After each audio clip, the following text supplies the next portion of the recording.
यहाँ पर भीम आर्मी के अलावा आज़ाद समाज पार्टी के सदस्य भी कुछ लोग उपस्थित हैं। मैं उनसे भी जानने का प्रयास करूंगा कि आज की इस बैठक से क्या कुछ महत्वपूर्ण बातें निकलकर सामने आई। हमारे बीच मुमताज़ खान जी उपस्थित हैं। ये पांकी विधानसभा से पूर्व प्रत्याशी भी रह चुके हैं। जानने का प्रयास करेंगे इनसे। सर, आज के बैठक में क्या कुछ महत्वपूर्ण निर्णय लिए गए?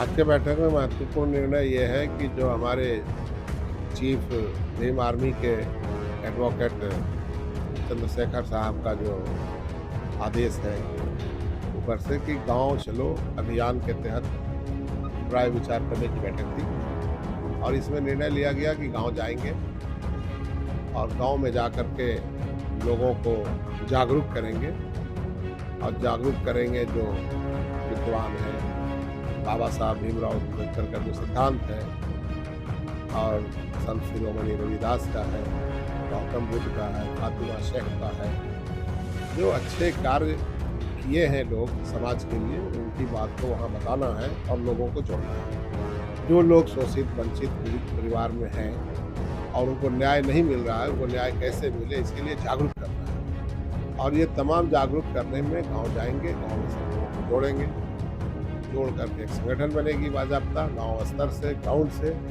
जो हमारा वार्ड स्तर का होगा और फिर उसी तरह से हम लोग पूरे राष्ट्र स्तर पर ये तहरीक का अभियान चला रहे हैं। इस काम को करने के लिए आज बैठक की गई है। आपने अपने वक्तव्यों में एक चीज़ कहा कि बहुत से ऐसे लोग हैं विधानसभा बोलिए या फिर पांकी विधानसभा क्षेत्र के अंदर हर गांव तक लोगों ने जा जाकर कुछ न कुछ लोगों को प्रतिनिधित्व दे दिया है या फिर पद दे दिए।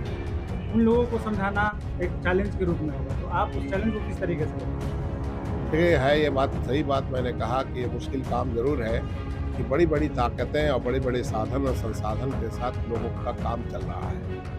अब कई पार्टी के लोग हैं, अगर राजनीतिक पार्टी की बात मैं करूं तो सबसे बड़ी पार्टी यहाँ भाजपा गांव में ग्राउंड में कमेटी में सभी लोगों को जोड़ लिया है, लेकिन गांव के लोगों को, बहुत लोगों को ये भी पता नहीं है कि हम कमेटी में जुड़े हैं, मेरा क्या मतलब है। वो सिर्फ एक तो जोड़ करके लोगों को अपने समूह में और इतने लोग हमारे सदस्य बने हैं ये दिखाना है। यही चीज़ दीगर पार्टी के लोग भी कर रहे हैं, कांग्रेस पार्टी भी कर रहे हैं, तो उसी को जा करके सदस्य बना देते हैं जो लोग पहले से भाजपा में बने हुए हैं। अब वो भाजपा से रिजाइन किया कि नहीं किया, उसके बाद सदस्य कहीं और बन गया। ये जेएमएम में भी देख रहे हैं कि वही हो रही है, कांग्रेस पार्टी के सदस्य हैं और जेएमएम में भी बन जा रहे हैं। तो उससे मेरा लेना देना नहीं है। मैं वहाँ जाऊँगा, गाँव में जा करके उनसे मिलेंगे जो राजनीतिक अनाथ हैं, जो सियासी यतीम हैं, जिनके ऊपर न एमपी, एमएलए या किसी जनप्रतिनिधि का ब्रज हस्त उनके सर पर नहीं है, वो एक राजनीतिक अनाथ है। उस तरह के लोगों की संख्या अधिक है और उन लोगों को मैं सदस्य बनाऊंगा और उन्हीं के भरोसे हम आगे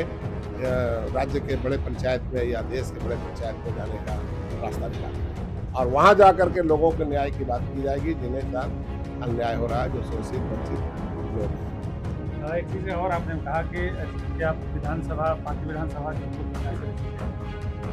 जिस तरीके का वहाँ का राजनीतिक स्थिति है, परिस्थिति है, आपने कहा था कि अगर कांग्रेस हारी तो लोगों ने कहा कि मुमताज़ खान जी का उसमें हाथ था। बीजेपी जीती तो बोलते हैं कि मुमताज़ खान जी का उसमें सहयोग रहा। इसको आप किस तरीके से देखते हैं राजनीति? देखिए, हम पांकी में अगर बात करें कि मेरी क्या है, तो वहाँ पर यही चर्चा होते रहता है कि अगर वहाँ भाजपा जीता तो मुमताज़ चुनाव लड़ गए निर्दलीय, इसलिए जीत गया है। अन्यथा भाजपा नहीं जीतती, बल्कि भाजपा से मिलके मुमताज़ ने लड़ा। कुछ लोगों का ये मानना है और हम सुनते हैं। कुछ लोगों का कहना है कि कांग्रेस नहीं हारती, अगर मुमताज़ नहीं लड़ते तो कांग्रेस का हारने का कारण भी मुमताज़ है। न हम हारने के कारण है, न जीतने के कारण है। मैं तो जीतने के लिए लड़ा था। अलग बात है कि हमें जो तहरीक चला करके और बाज़ाब्ता तैयारी करके जो और चुनाव लड़ते हैं, उस तरह से अगर हम लड़ते तो नज़ारे कुछ और होते और मैं चुनाव जरूर जीतता। लेकिन चुनाव मैं लड़ा विशेष परिस्थिति में, उस दिन लड़ना पड़ा। नॉमिनेशन हम 13 तारीख आखिरी दिन किया था, उसके पहले मैंने लोगों से राय विचार नहीं किया, इसलिए वोट तो हमको 10,000 मात्र मिला। तीसरा स्थान भी मेरा ही है।